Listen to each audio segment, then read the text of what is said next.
everyone, welcome to this video. In the previous video, we saw several concepts of epsilon net and total boundedness of a given subset for a metric space. Now using this concept, we shall prove this theorem. So for the first part, we are given B to be some subset of a metric space X, and we are given B is relatively compact. Then we have to prove in this case B is totally bounded. So that means for total boundedness, what do?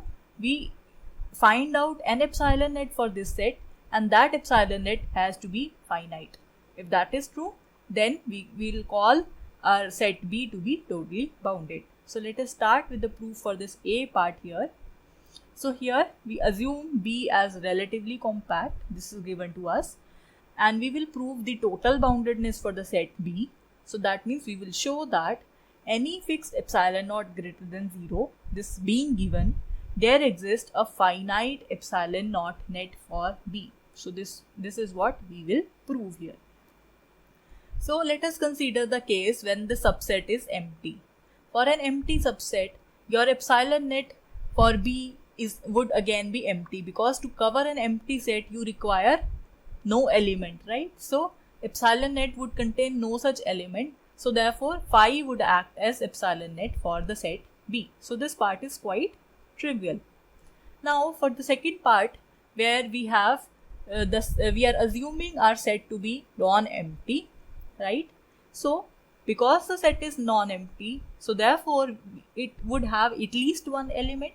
So we are calling that particular element to be X here, X1. Now we are saying corresponding to this element X1 here, if the distance of X1 and Z is less than epsilon, where what is Z? Z is all the other elements which are present in B. So that means if the distance of this point from all other elements of the set B is less than infinite epsilon naught, then obviously this set would form the epsilon naught net according to the definition, because that this element is enough to cover all the elements present in B. And if that is so, we are done. We have an epsilon net for B, and because it contains one element, so it is finite. So B is totally bounded. However, if this does not happen for every Z, so what we can do? We can take another element X2 from B, and now we say that how do we choose this element? We choose this element such that the distance between X1 and X2 has to be greater than epsilon naught. So that means we are picking that particular X2 which violates this above condition. So according to this X2, we can apply the same argument as before. We say for both X1 and X2, if the distance for all the points from X1 or X2 is less than epsilon naught, then we are done, because these two elements are enough to cover all the elements of B. So in this case, we also have a finite epsilon naught net, and because we have a finite epsilon net, so therefore we have total boundedness. So we are done in this case if that is so. However, if this does not occur, so that means there would be some third element X3 which would violate this condition. That means the distance of all these elements X1, X2 and X3, they are that has to be greater than epsilon. So applying the same argument again, we are saying if the distance of each element of Z from all these 3 points, if this is less than epsilon naught, then we are done. And in this case, this element would form the epsilon naught net for the set B. However, if not, what we do, we select another element X4 which violate this condition, and we keep on doing this and so on until we get a finite epsilon net. So now when do we stop here? When do we say that okay, we are sure that there would surely exist an epsilon net for this case? So here we claim that, we assert that the existence of a positive integer n such that this set obtained after n such step is an epsilon naught net for B. So you may argue here that what if at at infinite number of steps we are not able to get such an epsilon naught net. So we are claiming that this would not happen because you will surely obtain a positive integer n such that these elements would be your epsilon naught net for B. Why this is so? We have a logical argument for this. So let's see that argument. Because if we assume that no such n exists, so what will happen? So if we say if no such n exists, then the construction would produce a sequence such that the distance between any two elements for that sequence would be greater than or equal to epsilon naught, right? Because if that is not happening, so there would be some elements x, some x's which will not satisfy the above condition, right? And above condition says that the distance has to be less than epsilon. If they do not satisfy this condition, so the distance has to be greater than or equal to epsilon naught. So this is what we are saying. And if for the sequence we have distances of 2 points greater than epsilon naught, so therefore we could say this sequence cannot have a subsequence which is Cauchy. Now, what is a Cauchy sequence? A sequence whose distances become very small after a certain digit, right? Certain integer, certain index. So we would say if that is so, the sequence could not be Cauchy, and if this is not Cauchy, it could not be a convergent subsequence. And if that is so, we have to say that the set B cannot be relatively compact, because by the definition of relative compactness, we would have a subsequence which is Cauchy and hence is convergent. But that is not happening if our construction would not produce an epsilon net for such a kind. So therefore, finally we say that because it is given to us that the set B is relatively compact, therefore all these arguments cannot hold simultaneously, and hence we surely would reach at a epsilon naught net after n such steps. So therefore this asserts and this proves the existence of a finite epsilon naught net for B, and hence because you can choose any epsilon naught in the beginning, so therefore the set B is totally bounded. This happens for every epsilon naught greater than 0. So this proves our first part over here. Now moving further to the second part.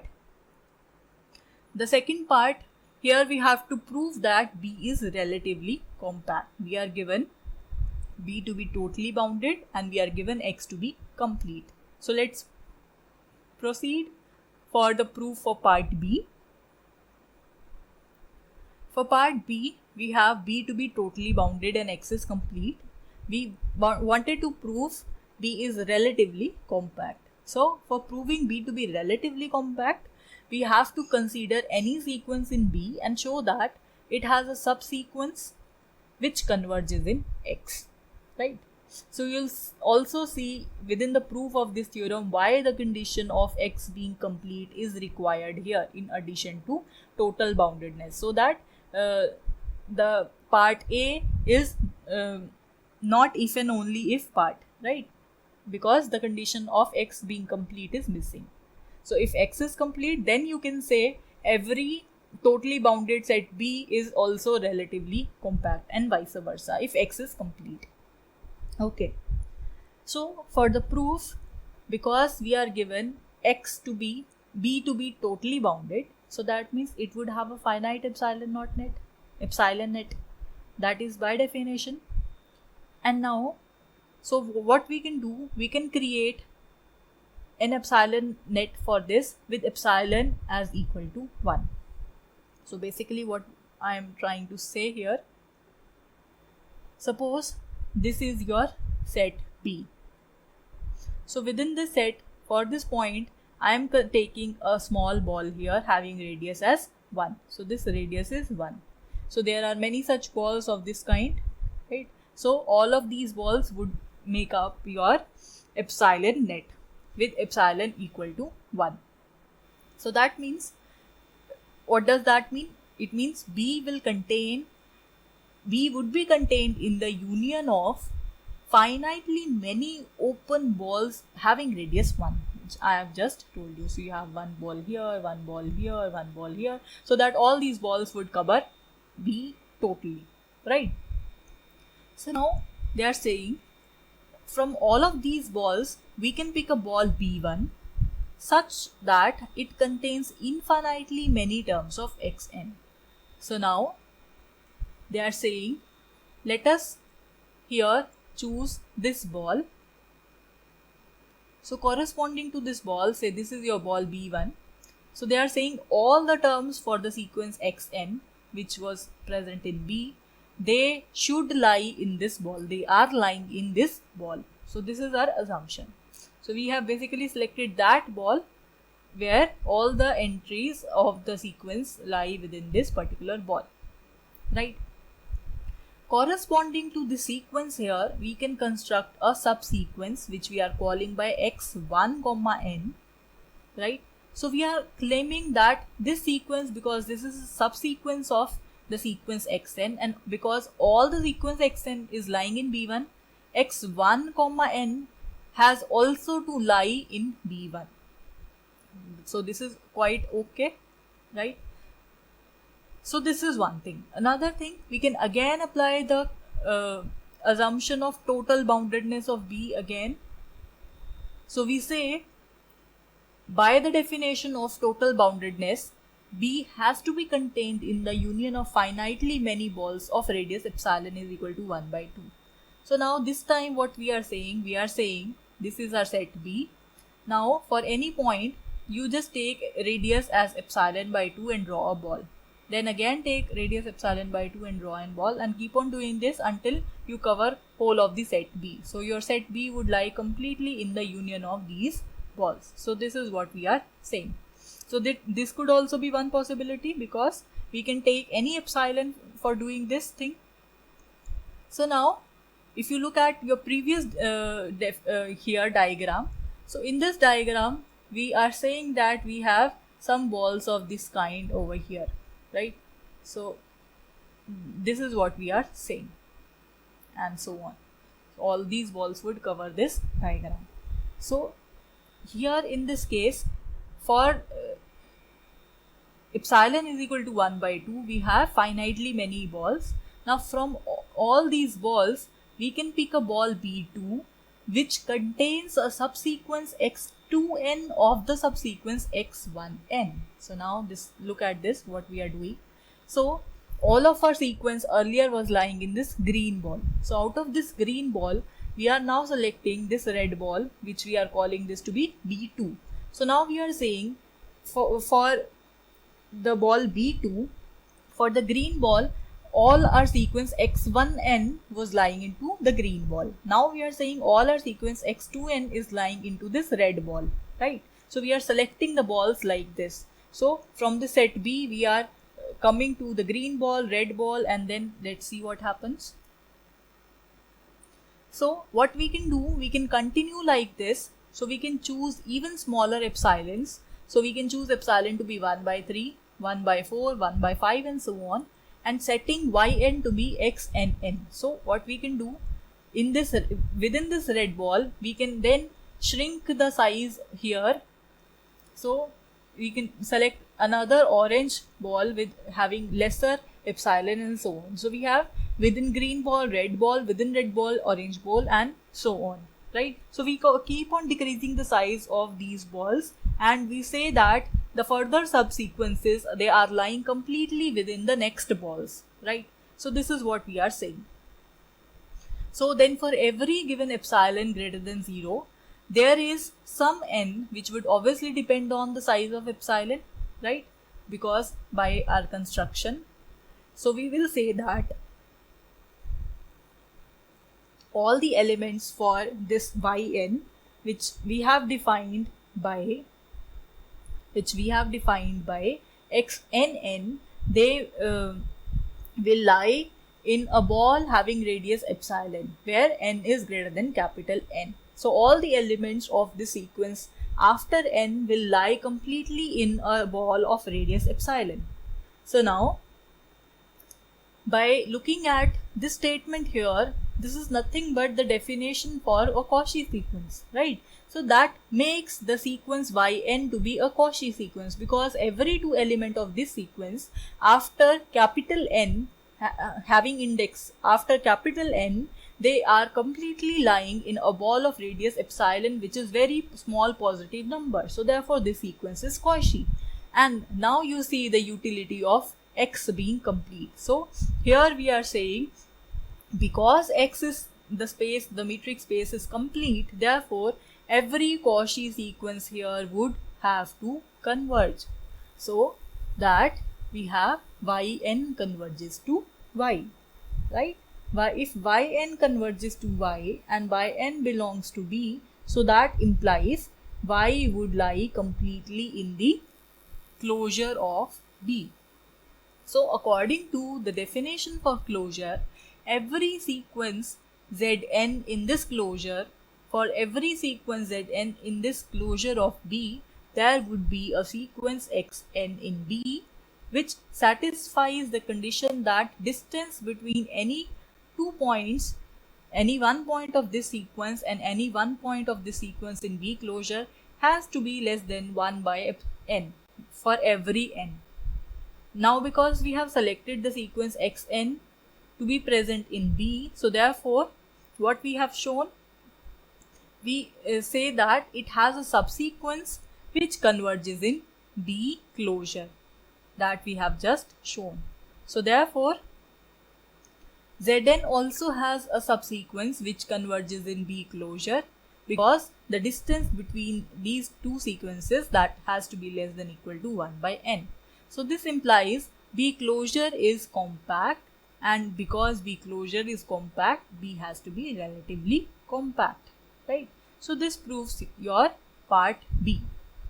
Now moving forward for the part C, let's see what do they say. For the part C, they are saying, if we are given B to be totally bounded, then for every epsilon naught greater than 0, we have to prove it has a finite epsilon naught net. This is what we wanted to prove here, that lie completely in B. Okay, so part C. For part C, we assume B to be totally bounded, and we will prove that for every epsilon greater than 0, it has a finite epsilon net which is lying completely in B. So this is what we are to prove here. Now if the set B is empty, the proof is obvious, because phi would again be an epsilon net, and that phi is again lying in phi, so that is quite obvious, right? So this part is trivial. So for the second part, let us assume B to be a non-empty set. If B is non-empty, and moreover it is given that B is totally bounded, so we have n epsilon greater than 0, there is a finite epsilon 1 net which is contained in B whenever epsilon 1 is equal to epsilon by 2. So this is what we are saying, because B is totally bounded, right? Hence we can say B is contained in the union of finitely many balls of radius epsilon 1 with elements of m epsilon 1 as centers. So what we are saying here is that because we are given B to be totally bounded, so this thing is given to us. So because this is totally bounded, so therefore we have a finite epsilon net for this, right? So for that finite epsilon net, we are saying that we consider one such epsilon such that we have a finite epsilon net which is contained in the space X for all B. Now we have to show that this thing happens for every epsilon of this kind. So initially we are selecting one epsilon 1 which is epsilon by 2. So we are saying the set B is contained in the union of finitely many balls of radius epsilon 1, right, which is epsilon by 2, with the elements of m epsilon 1 as centers. So this is one thing which we are saying by virtue of B being totally bounded. So one such epsilon exists.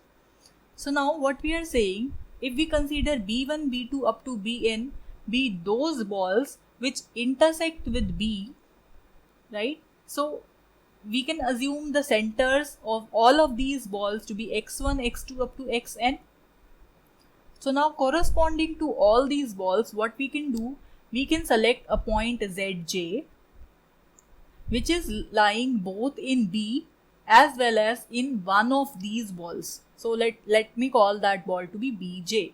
So it belongs to both of these balls, so it has to belong to their intersection. Suppose this is the ball B and this is the ball bj. So we have some element zj here which is lying in the intersection of these two balls. So now we are saying m epsilon, that would be z1, z2, z3 and so on up to zn. So this thing is for one ball.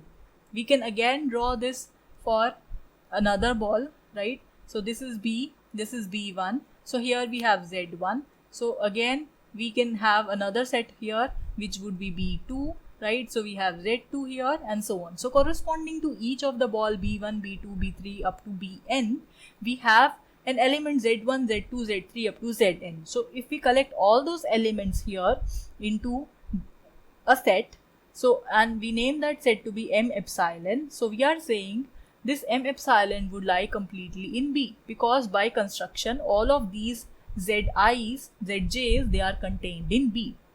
So this m epsilon would form an epsilon net for B. Why? Because for every z here, we have every z in Bj, we have some ball Bj which contains z, and moreover when we take the distance of the element z taken from B and the element from zj taken from some ball Bj, their distance would be less than equal to the distance of z with xj and the distance of xj and zj. Now the distance of z with xj, that has to be less than epsilon. Why? Because you can see here, one thing is because by the construction we are constructing the balls to be like this, such that if you take some element xj here, obviously all of these points are the center of these balls, so therefore the distance of any point with z has to be less than epsilon 1, the radius, and the distance of all of these xj's and zj also has to be less than epsilon 1. So when you add up these two, you have epsilon by 2 plus epsilon by 2, so that is equal to epsilon, right? So the distance of z with zj has to be less than epsilon, so therefore this set m epsilon, that forms the epsilon naught net for the set B, and this is true for any arbitrary epsilon here. So therefore, being given B is totally bounded, we also have an epsilon naught net for any arbitrary epsilon given to us. So this is part C, and moving on to the last part D, we have here, it says if B is totally bounded, B has to be separable. Now if you remember the definition for separable, what does it say? It has to be dense such that it is a union of countable sets, something like that, no? Okay, so you can revise the definition, and for here we are assuming B to be totally bounded and we have to prove B as a separable set.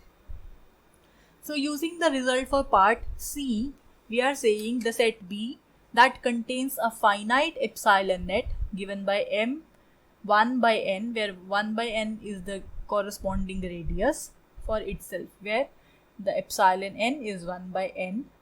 So if we take the union of all these balls, that has to be countable. Why? Because you can see the numbers 1 by n, they are itself countable. So if these balls are countable in nature, so that means we have our set B is contained in the union of countably many balls, right? So therefore it is dense in B, and hence this is separable. In fact, this is also a case for given epsilon greater than 0, there is some n such that 1 by n is less than epsilon. And hence, if you take any element z in B, so we have an element A contained in m1 by n, which is contained in M, such that the distance of this element A together with some element z in B has to be less than epsilon. So this shows that because M is dense in B, the union of, and moreover it is contained in the union of countable number of such open balls, hence B has to be separable in this case. So well, that is it for this video. Thank you for watching.